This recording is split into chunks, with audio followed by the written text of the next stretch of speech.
how much the Rueping family was really involved in many of the businesses in Fond du Lac. So I'm going to start right away by first introducing to you the Rueping family themselves.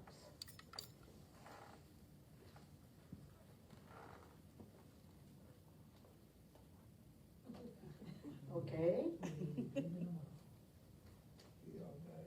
Come on.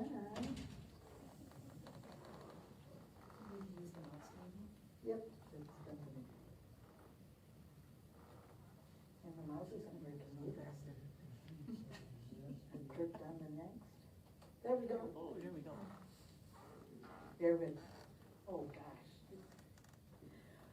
The original Rueping family consisted of Wilhelm and his wife Wilhelmina. They came from Germany with most of their children. Only Henry, the youngest, was born in Wisconsin. William, I believe, was already 21 when the family came over. And he already had some experience as an apprentice in a tannery. But you can see here by this list, Wilhelm is the German version. In America, it's William. We have Wilhelm, who had a son William, who had a son William, and Frederick also had a son William. So we're talking 4 different William Ruepings in the area, 3 different Fred Ruepings. I think there were 3 different Henry Ruepings. It's like it was really hard to keep track of them all at one time or another, but they all in one part or another were involved in the Rueping business. How it worked.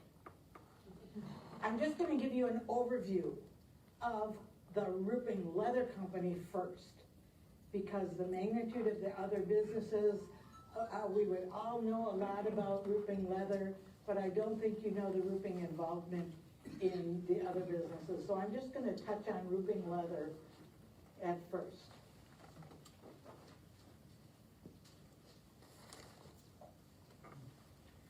This is the earliest image that the Ruepings always had, a painting of the original site for the Rueping Leather. The tannery was on the left side of this picture along the river, another building for like drying sheds or something in the middle, and the house was over on the right-hand side. This was their original when they first came to Fond du Lac, 1853, I believe it was. And here's another image that was drawn up on what the actual first tannery looked like. And here's how it expanded. And then when Fred Rueping, 3rd generation, took over, this is how large the Rueping Leather was. I believe the road running here is Johnson Street. You can see the water tower in the background.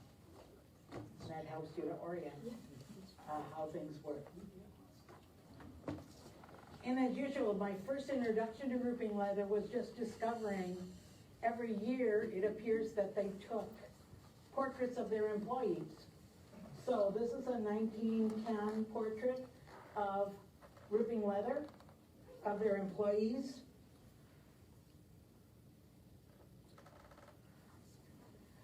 Um, 1912, another group picture of their employees. This is 1914.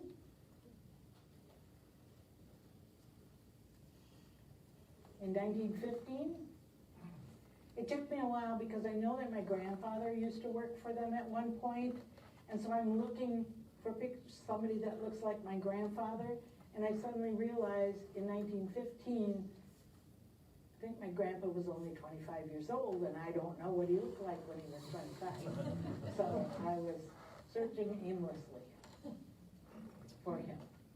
One of the other things that I encountered was that there was quite a period, like a 6-year period, where the Rueping Leather Company published this great magazine. It's a monthly magazine for their employees.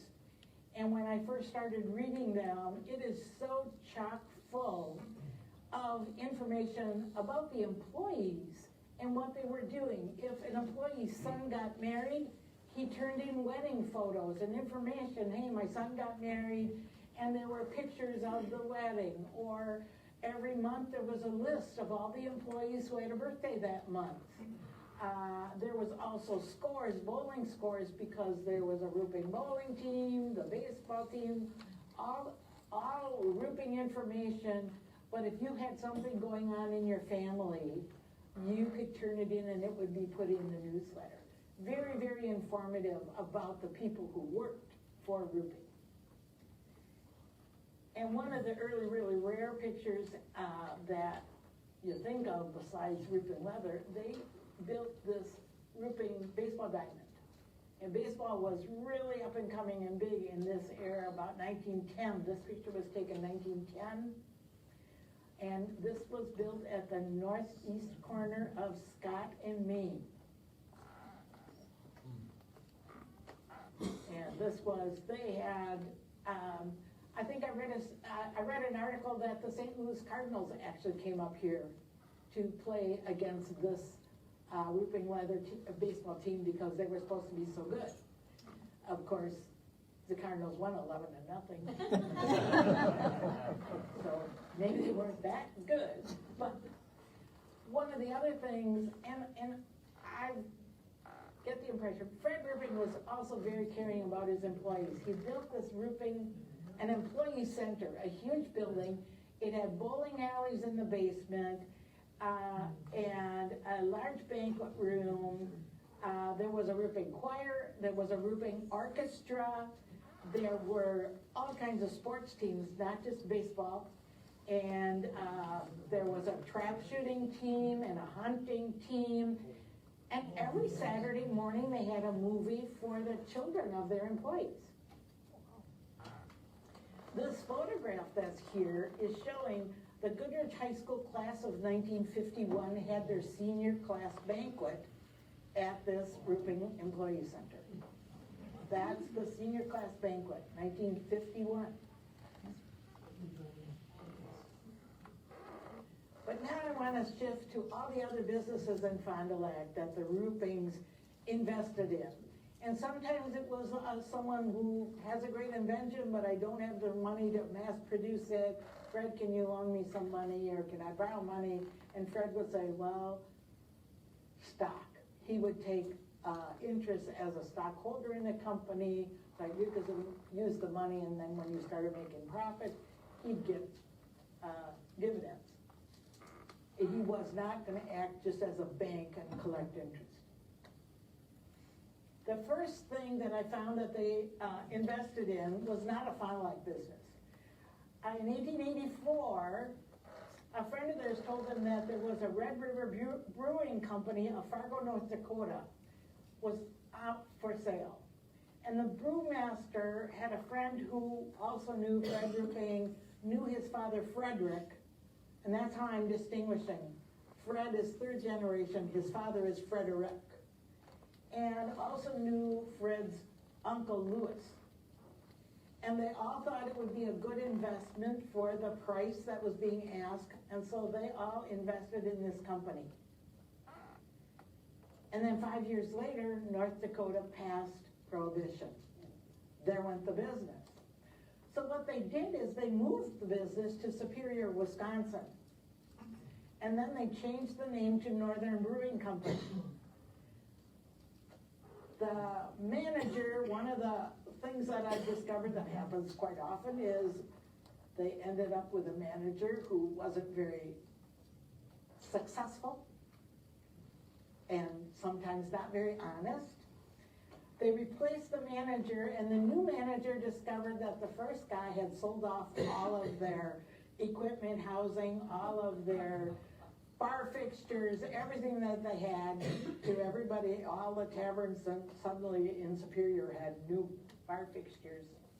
And the second manager had to go to all these different taverns and beg for the equipment to be returned. But the business, over a course of over 20 years, was so successful that they actually built a new building, spending $500,000 on a new building in Superior. And of course, what happened in 1918, Prohibition came along. And so that building that they had spent $500,000 on in 1920, they sold it for only $50,000. Big loss. Here's the actual building in Superior. This is the logo, Northern Brewing Company, Superior, Wisconsin. And the Rueping pendant for, I believe this picture is 1898, taking a picture of the brewery's employees. So you can see it here in this image here where they took a picture of the employees. But what a huge, big building. And then Prohibition. So that's the first building that for 20 years was very successful, made them a lot of money. The next business that they invested in is a little bit more local. The Burger Reinig Company was started by John Reinig and his partners, Anton Burger and two of Anton's brothers. And it was started in 1890 under the name Burger Reinig. Charles Rueping, this is Fred's uncle, was good friends of the Burger brothers.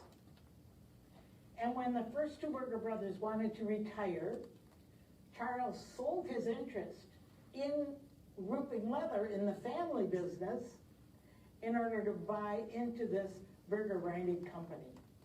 So he bought out the first two brothers, he bought out their shares in this company.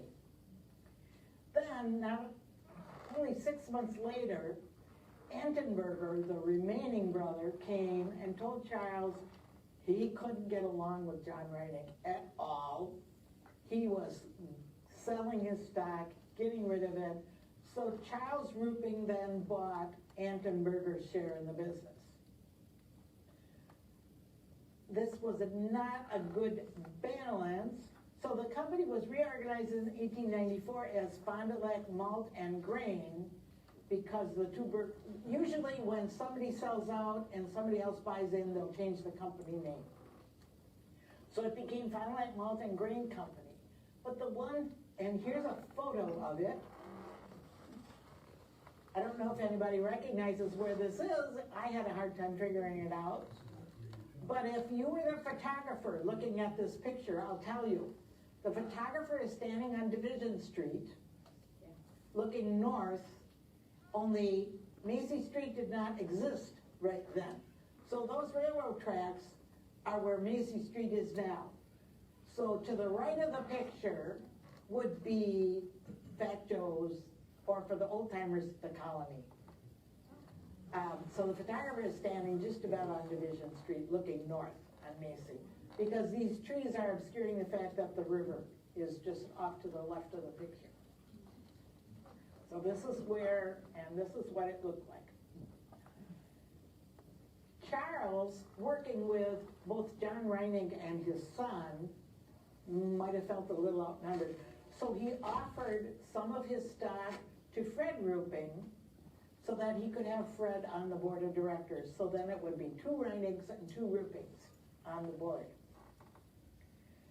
But as time told, John Reinig and his son did not get on very well with Charles Rueping either. And Fred, in his memoirs, said he ended up becoming an arbitrator whenever there was a disagreement on what the company should do or what direction the company was going with. And one of the big disagreements was John Reinig steadfastly refused to have the company pay out any dividends. Every nickel that company made in profit, he wanted to pour back into the company. And Charles Rueping said he did admit that John worked tirelessly. John Reinig worked tirelessly, and he was really responsible for the success of the company.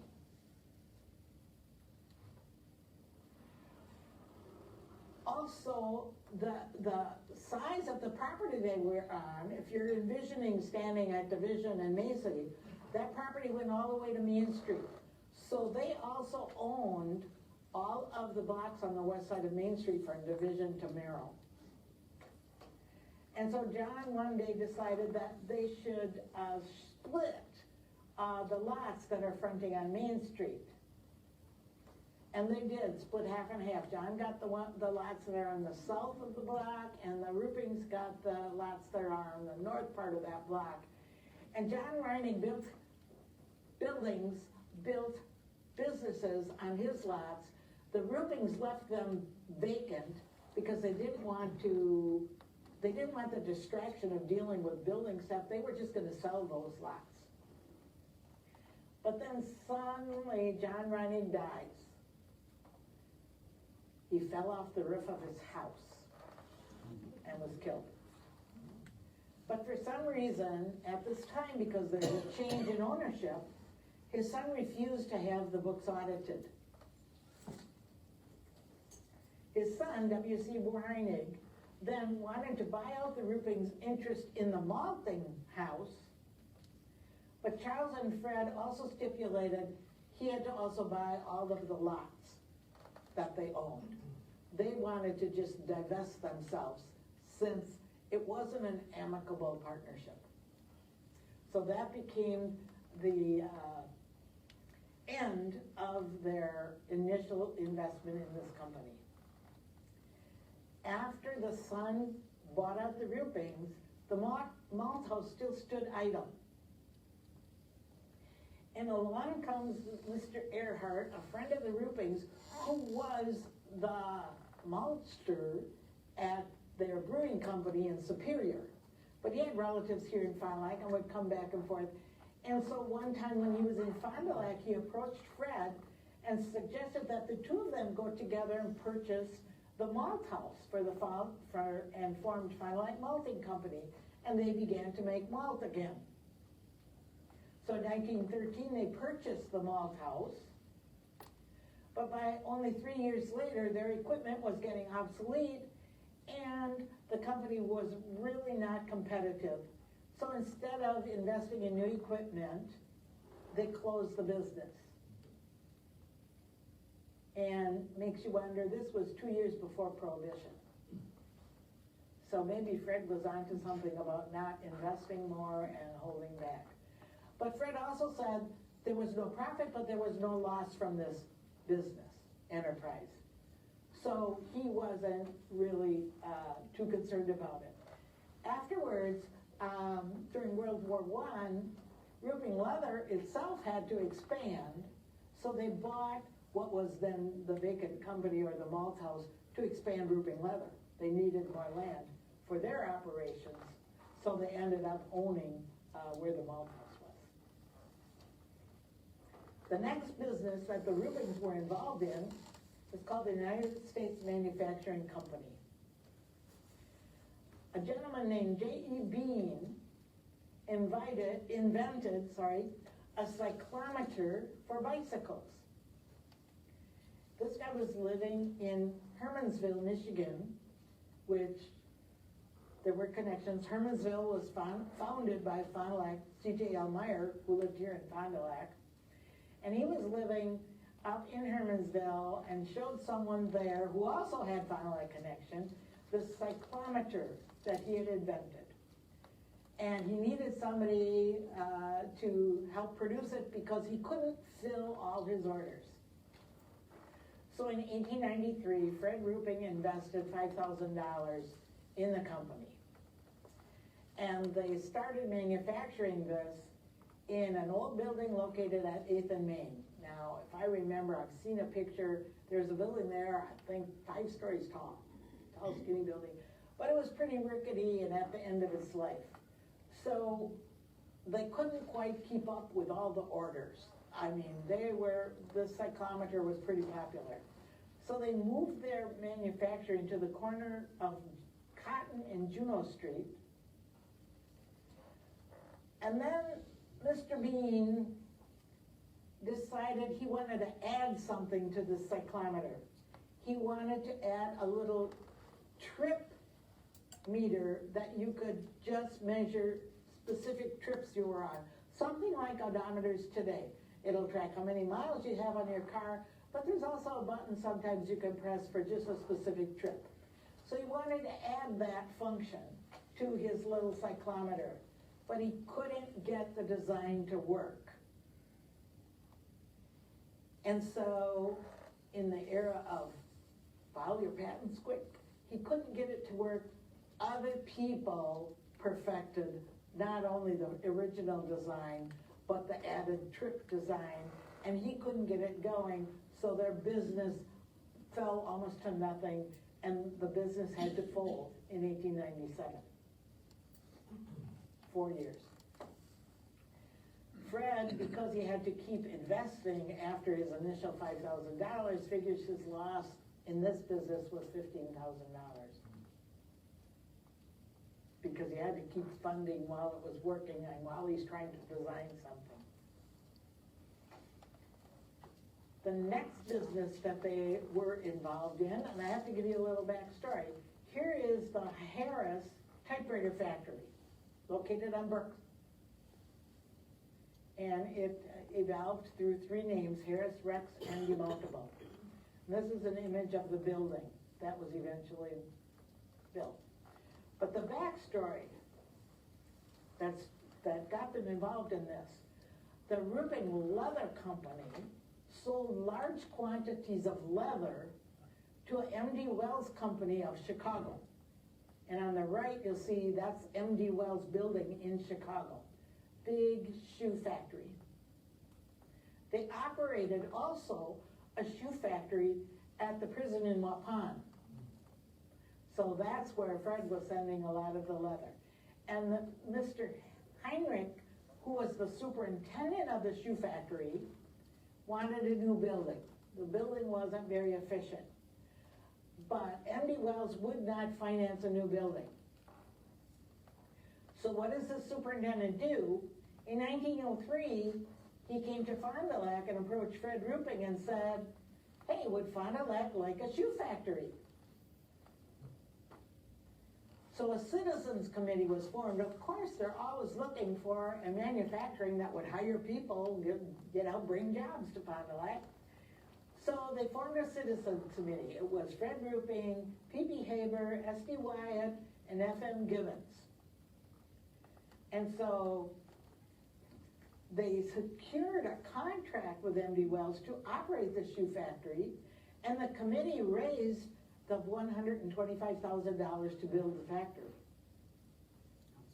The building was built at 2nd and Military, opposite the Chicago Northwestern Depot.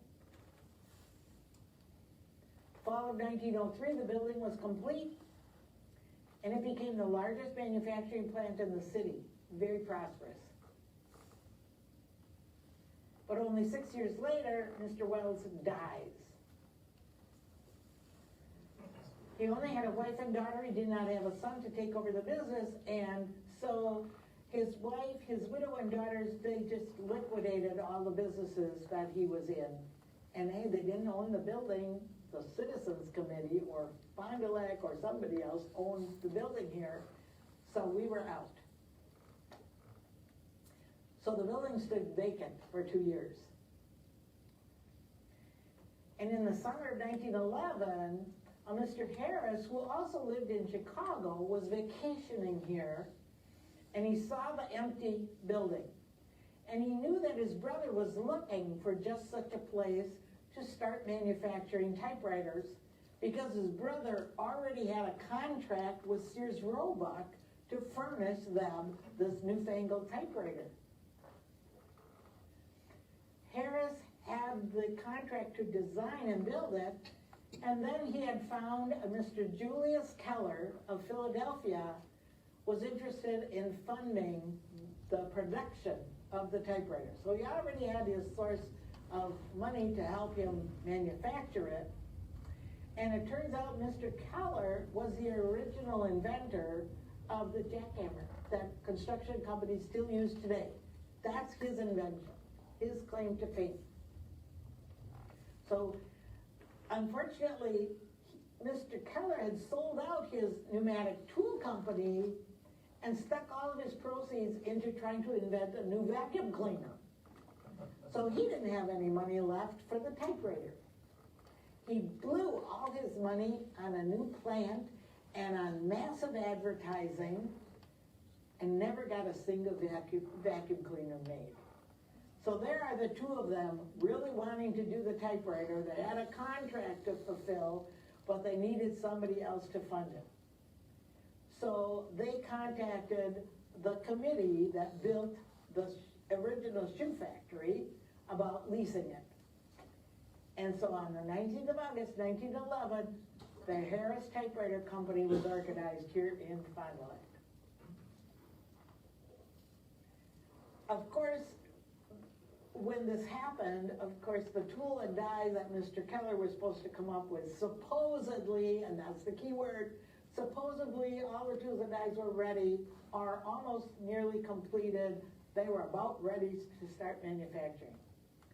And then suddenly Mr. Keller brought in two of his sons, Harry and Julius, into the business at a pretty high salary for each one of them. And since it was 2 years since this whole thing started and they still hadn't produced a single typewriter, the board asked his two sons to resign. You're costing us money and you're not contributing. So Julius went back to Chicago and was employed by the company that had bought his father's pneumatic tool business, and Harry went to G&L to supervise another new pneumatic tool that his dad had just invented. So Fred and his siblings invested in the company on more than one occasion, stuck money in it to keep it going. But a year later, they were only shipping 10 typewriters per day when the contract called for 25. So Sears severed the contract. They weren't fulfilling the contract, so Sears withdrew their contract. So they had to reorganize, rename the company Rex Typewriter Company. And over the years, they put out a few, but they never were very successful. 6 years later, they're still struggling. So in effect, because they were struggling and Fond du Lac didn't want to lose an employer, they actually did some kind of a campaign so that they raised $100,000 from local citizens just to keep that factory going. And once again, there was a name change to Demountable Typewriter Company. At this time, William Mothy became the sales agent, the European sales agents for the typewriter, and he is the one who suggested that they also manufacture refrigerators. And that's how Sanitary Refrigerator Company was born. And I haven't gone into the details, but eventually the switch to electric refrigerators from ice boxes caused their downfall because they couldn't perfect it and get it going. And so everything was liquidated in 1939. And Fred doesn't talk about how much money he made or lost in that venture. The next business that the Ruepings were involved in is Giddings Lewis Machine Tool Company. It was first established by the Trowbridge brothers in 1857. And at that time, the big business was agricultural and industrial machinery. That's what they repaired, helped to fix. That was their main business. So in 57. 20 years later, they changed the name and it became just Giddings Lewis Company. And that was when the big business was with sawmills and their machinery. And that's what their specialty was. But by 1906, George Giddings approached Fred Rueping to purchase his whole share in Giddings Lewis Company. George had just been given a terminal illness diagnosis from his doctor, so he was liquidating all his assets for his family because he was terminally ill. And Fred, who was running Rueping Leather, didn't want an intense business to have to operate. He wanted to concentrate on Rueping Leather. And so he offered this option to his Uncle Henry, who was a machinist at one point. And so Henry bought George Giddings' interest in the family, or in the company, you know. 1911, Giddings and Lewis, the lumber industry was on the backside of the big profit. And so they needed a new product to produce. Rueping loaned the company, Frederick, his father, loaned the company $50,000 to produce the machinery and parts for Julius Keller to make his typewriter, his typewriter company. And Keller was the usual slow, oh, well, the designs are almost ready, but he just never could get it all perfected once again. That was his standard operating procedure. I also found another note where what Julius would do is that he'd go right on the factory floor and suddenly tell somebody, well, change this, don't do this to that, bring it over here, or whatever. And then he would never go through the engineering department, so he'd just have the man running the machine to make changes, and then he'd leave. And there was no continuity, so he messed everything up that way. The engineering department didn't know about these changes he wanted done, and that was the mess that he created.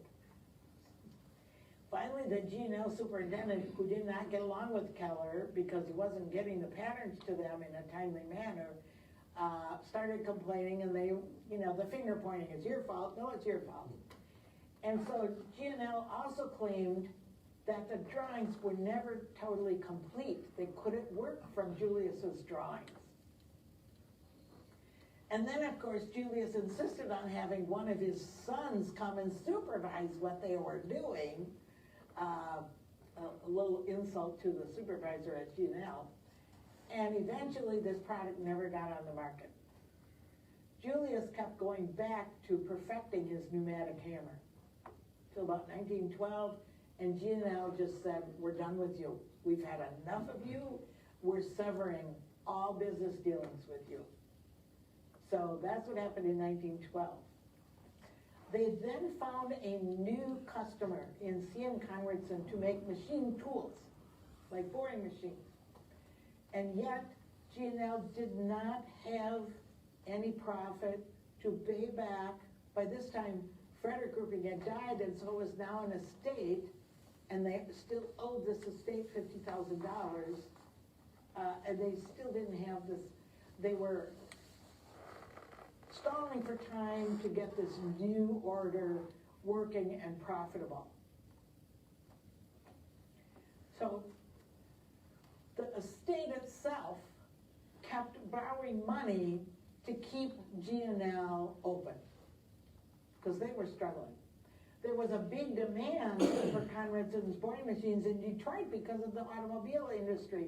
So they really started finally to making this a successful enterprise.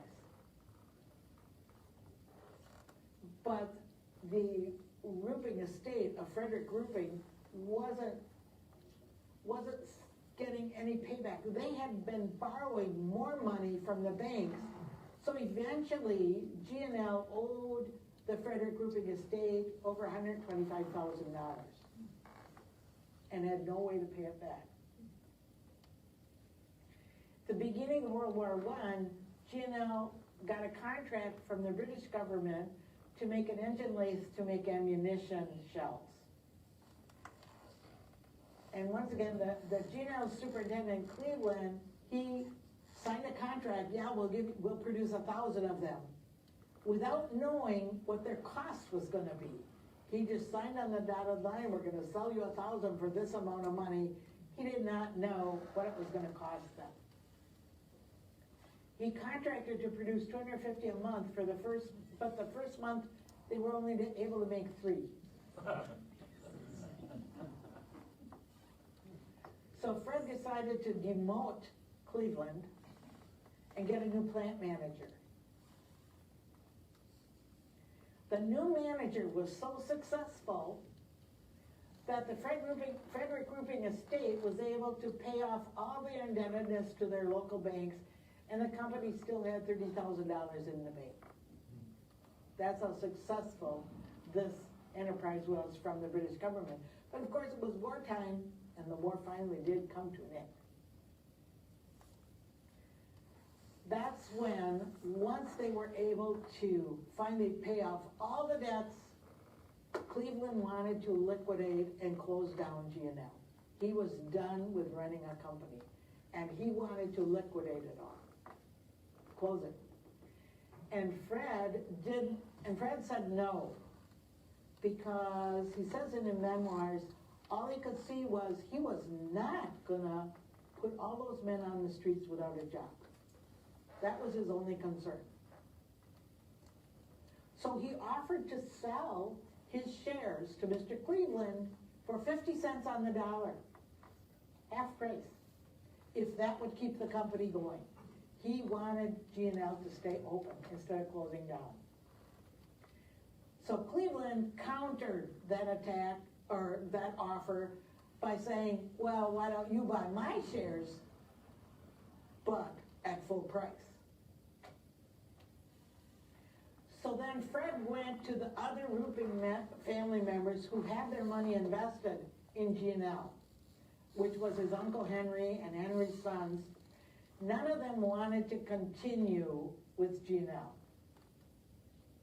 So Fred himself purchased all of Cleveland's stock at face value, at full value, so that the company would stay open and not put all its employees out of work. He hired a new shop manager, and that manager actually found a client and a contract for boring machines. This put G&L on its feet, big time. Unfortunately, with this success, communications, the guy running the plant was running the plant, and Fred, the owner of the company, was getting no feedback. There was no communication between the two. Fred didn't know what was going on, and after all, he was their stockholder. So on January 1st, 1920, Fred asked for his resignation. And at this time, when Fred had taken over, Fred Rueping is the one who changed the name to Giddings Lewis Machine Tool Company. And he admits his first two managers weren't very successful. And this was the shop manager. And in all this time that Fred was owned the stock, he never had a general manager to run the full company, so that Fred could just go back to just working at Rueping Leather. So here's the big day, May 1st, 1924, Fred Rueping hires H.P. Kraut to take over as general manager of Giddings Lewis Machine Tool Company. And that name, anybody that's been here or affiliated with G&L will recognize that the Kraut family ran G&L for quite a while, very successfully. In 1927, Mr. Kraut wanted to increase business by enlarging the buildings. But Fred did not agree with this. He said the company still had too much indebtedness. And he was not going to put any money in to expand at that time. So Fred then offered to sell his shares to Kraut so that Mr. Kraut could run the business as he wanted to. But then Mr. Kraut had to find his own financial background if he wanted to expand. And so Mr. Kraut agreed. And in 1929, Fred sold his shares in G&L to H.P. Kraut. Did you notice the year? What happened that year? Stock market crash. I think Fred is a business chief. I mean, wow, he was reading the Times pretty good, I would say, in not expanding that building in that time just before that. Got to give him a hand for that. So he sold his shares in G&L, but he is totally responsible for G&L not closing its doors earlier. he kept, open. The next business that Fred, once again, always was involved in here is the Keller Pneumatic Tool Company. We're back with Julius Keller. The reason Fred had to tangle with him again is Julius just happened to marry Fred's sister.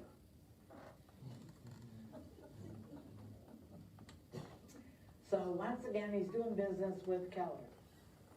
Keller kept jumping between his tool design and his typewriter company, so neither company really got his full attention. And Fred, by then, had already lost all faith in Julius Keller's business decisions. But he also was looking out for his sister Clara. Clara had all of her roofing finances invested, all of her stock liquidated, and she invested all her money in her new husband's business to the tune in 1914 of $225,000.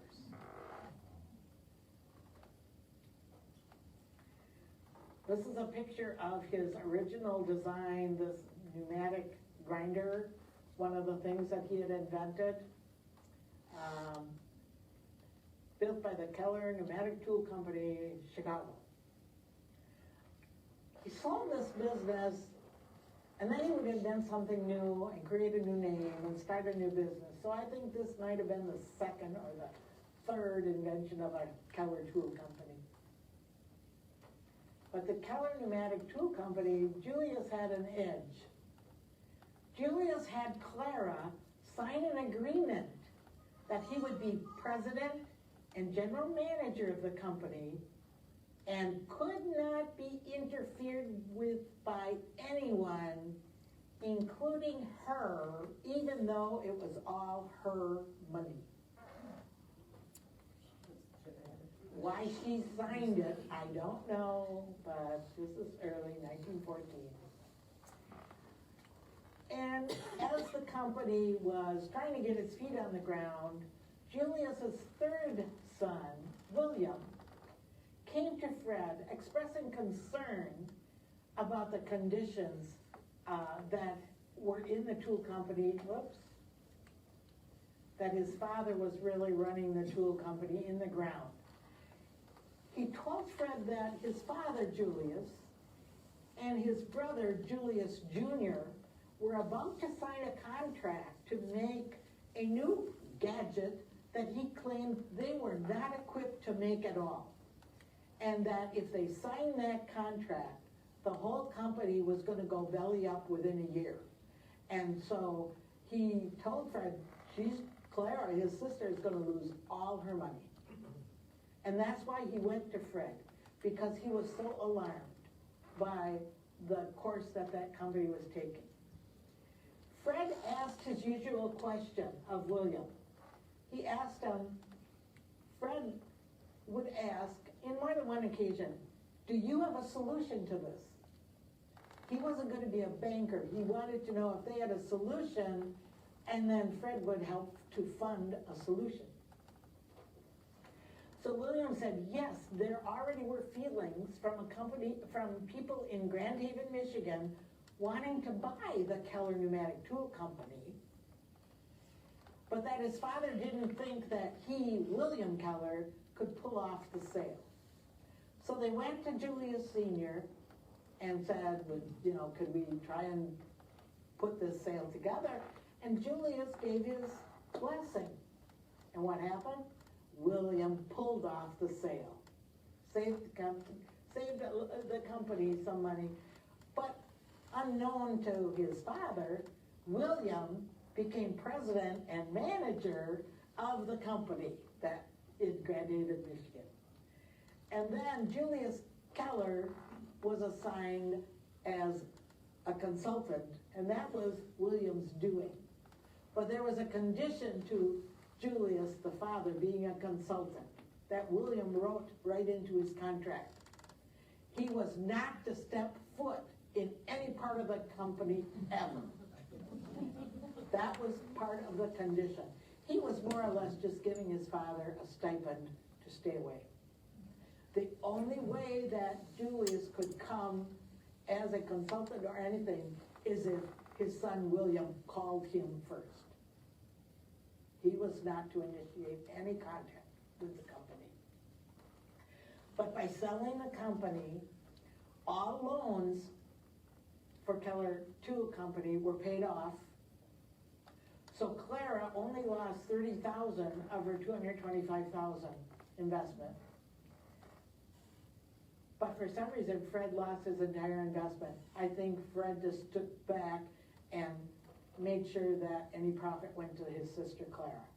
Because he had the leather company he was living off of. It wasn't as important to him as it was to his sister that she not lose her investment. I don't know. Signing that contract saying she couldn't have anything to say about her own money, I question. The next business that the Ruepings were involved in was called the 20th Century Farm Horse. In 1915, Thomas Micklejohn, here in Fond du Lac, was the Ford Motor representative in Fond du Lac selling Model Ts. He invented a farm attachment to the Model T that would convert that Model T into a tractor so that farmers could use it in their fields. They could plow, they could mow, they could harvest with this converted Model T. He originally called it the 20th Century Farm Horse. And then, of course, he went to G&L to manufacture this attachment for him. So they made a few, but G&L really wasn't equipped to handle this kind of small, specialized manufacturing. So the tractor attachment manufacturing was taken over by the Frederick Rueping estate before it had been liquidated. They first used the second floor of the Giddings Lewis building to manufacture this Model T attachment. And after a while, they moved their manufacturing to the third floor of all places, the Model Laundry building on Macy and Forest Avenue. Now, I could give you another whole talk about the incubator that Model Laundry building was, because there are so many businesses and the post office and the police department and the fire department, they started there in the Model Laundry building. But we're sticking to Ruepings today.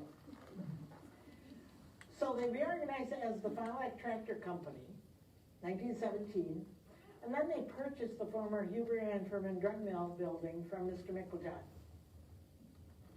But shortly thereafter, of course, Ford Motor Company modified its own Model T and started to make its own tractor attachment.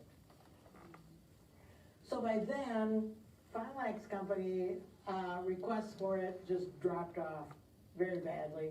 So in 1921, they had to discontinue manufacturing due to the competition. Other places. Here's what one looks like. You can see the iron wheels that they put on the back of that Model T with the lugs in it.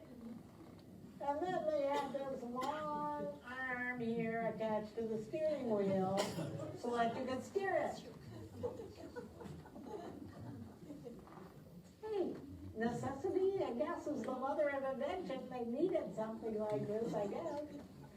I'm sure that buying the Model T might have been a little bit more inexpensive than a new big tractor.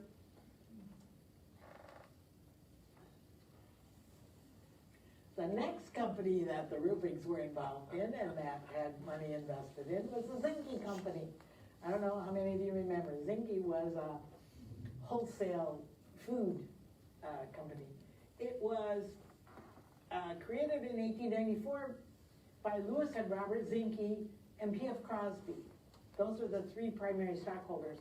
But Crosby wasn't investing his own money. He was there as a representative for Henry and John Boyle. Henry and John Boyle would take their money, invest in a company that they thought had potential, and when the company was finally on its feet, they would take their money out and invest in something else. They were just there to help newcomers get on their feet. Unfortunately, the two Zinke brothers didn't get along with each other. They couldn't agree on how to run the company. So Louis Zinke sold out his stock to a Mr. Kaiser of Milwaukee. And then in 1908, Charles Rueping bought a block of Mr. Kaiser's share in the company for his son-in-law, with the agreement that his son-in-law, Hardin Tubbs, would be an officer in the Zinke company. And Tubbs became their secretary-treasurer.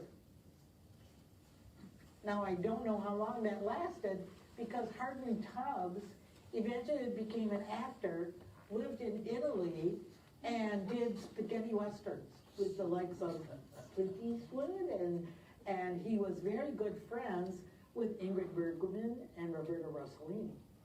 And he spent most of his life in Italy. So I don't know what the Zinke company, how he got his start here, how long he lasted. But Charles Rueping had a lot of the stock and brought his son-in-law in to the company.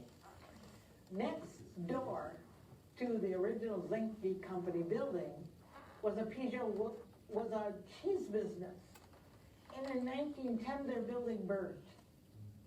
So this Mr. Peugeot approached the minority stockholders in Zinke with the idea that they should all get together and buy out Mr. Kaiser's stock, and then they would be the majority stockholders instead of in the minority if they all got together and did this together. He would buy out all the remaining Kaiser stock. Because of continuing disagreements with Robert Zinke on how the company should operate, those minority stockholders agreed, of all things, that if there ever were any major disagreement, they would call in Fred Rueping as an arbitrator. Once again, he must have had that personality where a great arbitrator listens and helps to hear both sides. Fred must have had that kind of personality. So Tubbs and Peugeot went to Milwaukee to buy the Kaiser stock. Tubbs signed the agreement, but then Mr. Peugeot backed out. Because the three of them, Fred Rueping said, hey, you, Fred, and they all agreed to have the same salary. And along comes this Mr. Peugeot and said, no, mine should be greater than the other two. And so he wouldn't sign this agreement. And this was a big problem for Fred Rueping, because his word was his bond. And he had already given his word that they were going to buy the Kaiser stock. And now here's this guy who is buying half of it, backing out on the deal. So Fred had to suddenly find funds to cover Peugeot's promised purchase price. So Fred and Charles Rueping each covered half of the needed funds. Unfortunately, Robert Zinke was still not able to work with others. He paid no attention to what the board directed him to do. He was sitting in on board meetings and agreed, yeah, we should go in this direction instead of that. But then when he left the board, he would just do the way he always wanted things done. So eventually the board asked for his resignation and his son's resignation. At that time, the Zinke company hired a Mr. Gentoff as their manager, and the company grew quite prosperous under his management. But 4 years later, Mr. Gentoff had to resign because in all those years his wife refused to move to Fond du Lac from Chicago. So 4 years of commute from Chicago finally had done him in. And Fred was really unhappy. He swapped his shares in the Zinke company. He was unloading them for, by that time his Uncle Charles had died, and so he swapped Charles Rueping estate for shares with Northern Brewing Company. So Fred got more shares in Northern Brewing to get rid of the Zinke company shares, because he just did not want to go through the whole process of finding a new manager for that company. The next business that they were involved in is Wells Manufacturing. In 1911, R.C. Wells invented a gadget for Ford automobile called, the spark coil. And they had a small company trying to make it, but they weren't successful, so that small company liquidated. So in 1912, Fred purchased the machinery and the tools and die for building that. And so they organized the R.C. Wells Manufacturing Company. And they rented space in the Harris Typewriter Building. And business boomed. Very, very prosperous business. But of course, after several years, Ford Motor improved their own engine. So the spark coil sales really began to drop off so that it wasn't profitable anymore. Then Mr. Wells had this great idea. Well, I have a new invention. I think cars should have headlights and taillights, which they up to that time did not have. So he was inventing a way that you could power headlights and taillights. And then when the Chicago and Northwestern people heard about that he was working on this, they said, while you're at it, make something that we could put lights on our engines, on our locomotives. But Wells, once again, was so slow in completing his design that they lost out. They were beat to the punch by other people who got that same idea and got their equipment out on the market faster than Wells did. They never were successful in developing anything, so Fred sold out his shares in the company. He just didn't want a mess because he had given him time to prove himself and it didn't happen. One of the other businesses that doesn't get much notice is that the Ruepings had what they called the Rueping Realty Company to handle any of their land transactions. One of the first things that they did is they built a building on the corner of First and Main, and this is for Rueping Leather employees. Fred wanted a building that his employees could go to in the winter when they couldn't do the outdoor sports like baseball. So he built a building that had a basketball court and that where they could have weekly dances for his employees and have the orchestra play. So he built a building at the corner of First and Main for winter activities for his employees. And then after World War I, in Fond du Lac, the housing situation really reached a critical point. Nobody could produce housings that fit the demand. So Fred Rueping Leather Company bought a huge tract of land in the area of North Park Avenue, and they put up 75 houses in that part of the city. The houses cost between $5,000 and $5,500 for them to build. And then they sold these houses for $4,500 to their employees. They sold them at a loss. And then they were the mortgage holders. They sold them on time.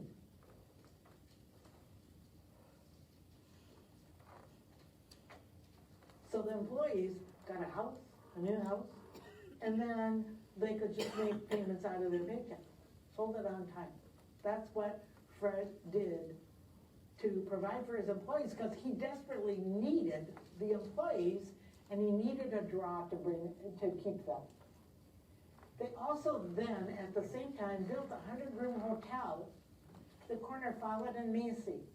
It was one of the first buildings that had totally 100% fireproof construction, fireproof at that time. And it was going to be a rental unit for unmarried men that would work at Rueping Leather. But in this case, they furnished all the furniture, the cooking appliances, utensils, everything was furnished. By the time they got that all done, there was no more housing shortage. So the hotel never opened. So they sold this building to the Lutheran Society for $20,000, a building that it cost them $100,000 to make. Build. And that became the Fond du Lac Lutheran Home.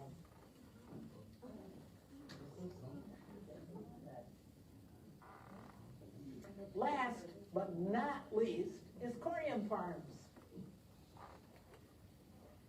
In 1915, Mr. Earhart, who was their maltster, their head guy at their Northern Brewing Company in Superior, had come down to Fond du Lac and worked with Fred at Fond du Lac Malting Company. He was the head maltster there. But he wanted out of the malting business. He wanted to start a chicken farm. So Fred's first question was, what do you know about raising chickens? And Mr. Earhart right away said, well, I have a flock at home already. I've always had chickens. So I just don't have I don't have the money to expand, to get a bigger flock. So Fred told him, well, go look for a little farm outside the city, and I'll see what I can do. So of course, a year later, Fred is buying a 30-acre farm outside Fond du Lac. It had a good house, but a very dilapidated barn.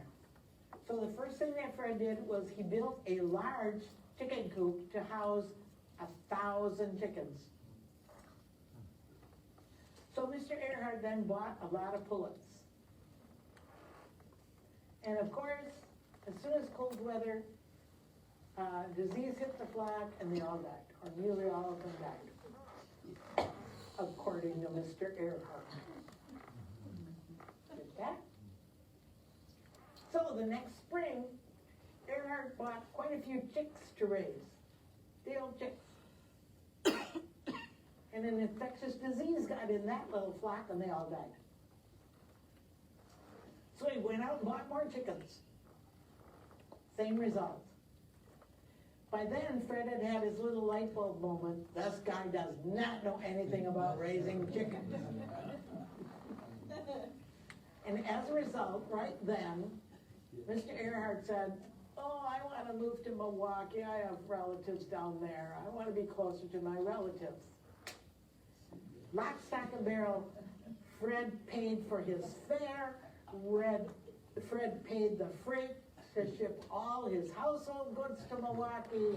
He was glad to be rid of it. Then Fred was left with 30 acres. And he knew he couldn't sell it, 30 acres, as a dairy farm. And his sole intent was still to sell it. He bought another 40 acres across the road, thinking that would be more saleable as a dairy farm. He tore down the old barn, and he built a modern barn that housed 4 horses and 18 cows and their calves. But with a new barn and 70 acres, he still couldn't sell it as a farm. So then he thought, well, if he had cows on it, maybe that would be more appealing. So he started shopping, and of course, he had a purebred cattle, not just green cows. He was shopping for purebred. And he was shopping for purebred Holsteins to stock the farm.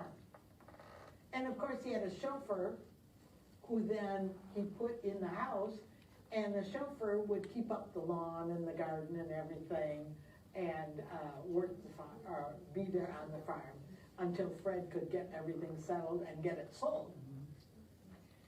At that time, Charles Hill of Rosedale, who was a registered Guernsey owner, and Barney Sheridan of Fond du Lac, who also had Guernseys, convinced Fred that he shouldn't buy Holsteins, he should buy Guernseys instead of those Holsteins.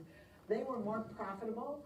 They had a much higher butterfat, which is the market paid more for that. So Fred gave Mr. Hill an order to buy about 10 head of Guernseys because there was a sale coming up in Waukesha.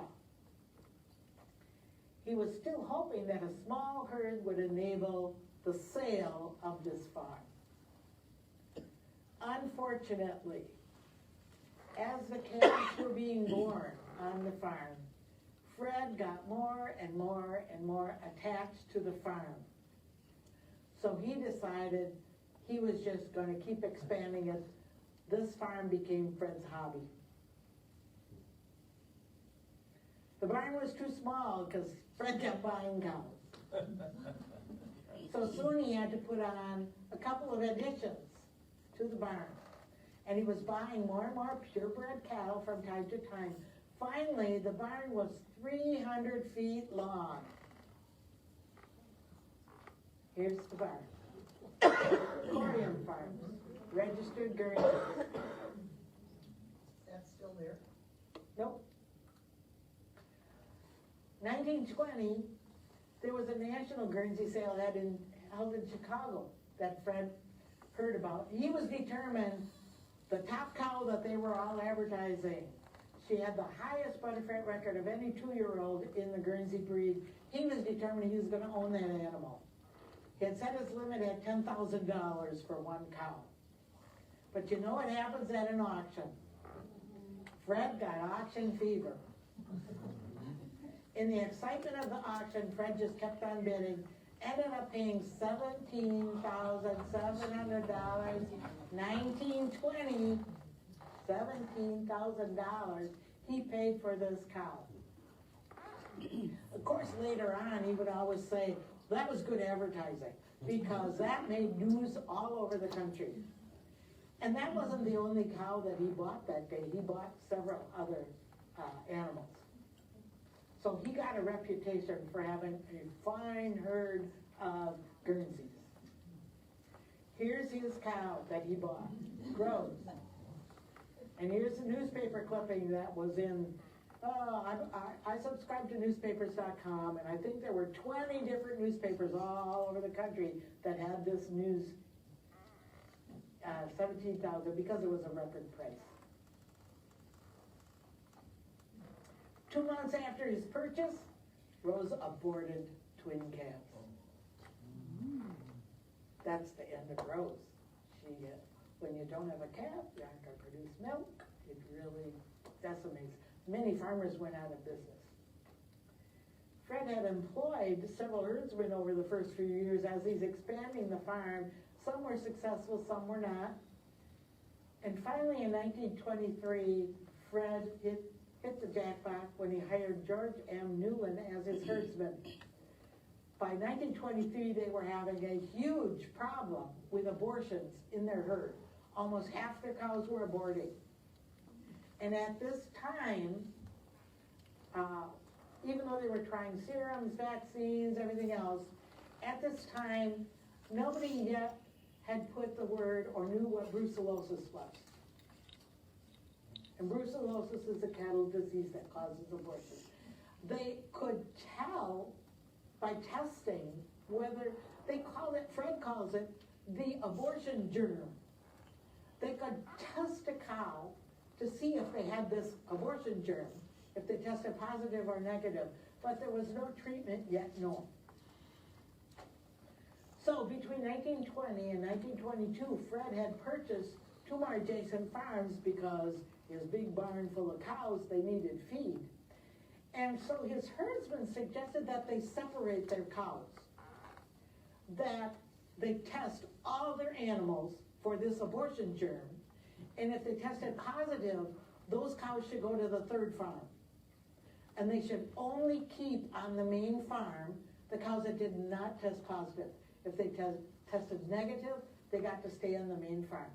And then the middle farm was for the calves. And also the herdsman on the 3rd farm was forbidden to step foot on the main farm. They wanted no chance for any contamination. Calves were housed on the 2nd farm for 2 years until they could produce a calf and be tested positive or negative for that germ. As a result of this great herdsman's idea, Corium Farms was the very first herd in the state of Wisconsin to receive a certificate to certify it as brucellosis free. The very first in the whole state. One of the other facets of Corium Farms is they began to sell milk to individual customers. And Fred, being the stickler that he was and very attuned to details, insisted that it had to be clean, certified milk. So every single day, a sample of milk went to St. Agnes Hospital, where Sister Jeanette, the pathologist at St. Agnes, would test the milk for bacteria.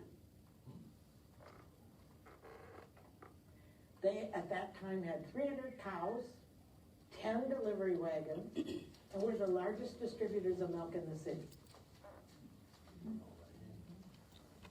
Fred also loved to take his purebred Guernseys to cattle shows around the country. And he would always return from these shows with awards. But there was one thing that stuck in his craw. The winners were always animals that he had purchased. He wanted a homegrown winner. So Fred, of course, began going to auctions looking for a prize bull, because he had been told the bull is half the herd. You see all those calves that bull is sire, and you want to find a good show animal. So he heard about a young bull that was a prospect, and it had an older brother in Oshkosh that was showing good. So Fred bought this young bull, and he admits it was a flop. He sired good-looking animals, but they weren't producing any milk. Very little milk. They were bad milk producers. So then he heard about another herd dispersal sale in New York. The herd bull already had 6 heifers that were already milking and certified high producers. So he sent his herdsman again, check it out ahead of time. The herdsman said, it's going to sell for over $5,000. So when they got to the sale, Fred sat back and didn't bid. He waited till the bidding hit $9,200 for this bull. And then suddenly there weren't any more bids coming in. And that's when Fred jumped in and bid $10,000. And boom, the gavel came down, sold right away to Fred. This bull sired really great milkers, but not one single one of his prodigy won any awards at any shows. They were duds too. So finally he purchased a 16-month-old bull that had a great pedigree, and suddenly 3 years later, the young stock and cows he had gotten for him were suddenly getting awards. They were good milk producers, but they were getting awards. And finally, it paid off. 1935, at the National Dairy Show in St. Louis, the grand champion Guernsey bull in the Guernsey breed of the United States was Corium Slogan Oliver, Fred's homegrown bull. Here's his award-winning, national award-winning bull from 1935. So Fred, of course, being a shrewd businessman, and he's getting older, a year later decides he's at the top of the business that he can go, so he's going to sell out. 1936, he sold his herd, keeping only a few blemished cows and a good bull. He turned the farm over to his son, Frederick, and his son-in-law, Judge Clayton Van Pelt, who just bought great cattle. They weren't interested in the pedigrees. They weren't interested in the show animals, but they wanted to keep the milk business going. People in Fond du Lac were buying a lot of milk. So they ran for another 10 or so years, and then they finally sold out the farm and milk road. They happened to come across a guy by the name of Carl Kiekefer, who was looking for a place to make outboard motors. So that's the barn you saw. That's where Mercury Marine got started, in that barn. So as a final sum up, because all of that I presented tonight are all from Fred's memoirs. Fred started working in the tannery at age 21 in 1888. He resigned as president of Fred Rueping Leather Company in 1943 at age 76. So a lot of this comes from his memoirs, newspaper clippings. Very, very interesting reading, because I never knew the Ruepings were involved in so many other businesses. So I hope you've enjoyed learning a little bit about all the other industries that the Ruepings were involved in.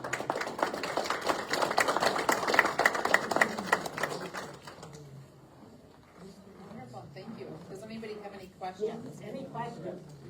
I'll try to answer, but I don't know if I have the answer yet. How old was Fred Rueping when he passed away?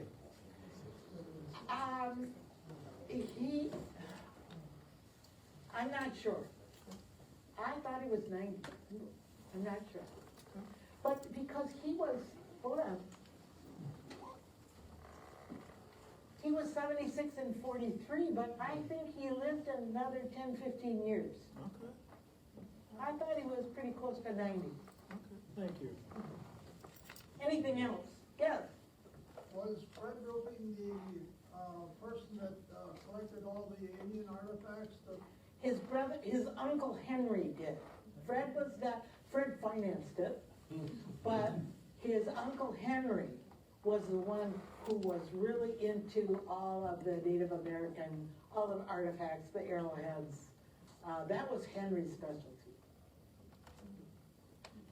Yes? Yeah, in the very beginning, when it said he had that building where it showed the graduation class Yes. having their banquet, where was that building located? I am not sure, because it's not there anymore, but I know it was somewhere, Doty, Scott Street, somewhere way in northern part of the city, in that area. Somebody told me once exactly where it was, and I just did not write it down, I don't remember where it was. Anything else? Wonderful. Thank you so much for your time Thank tonight. you very much for coming, I appreciate it very much.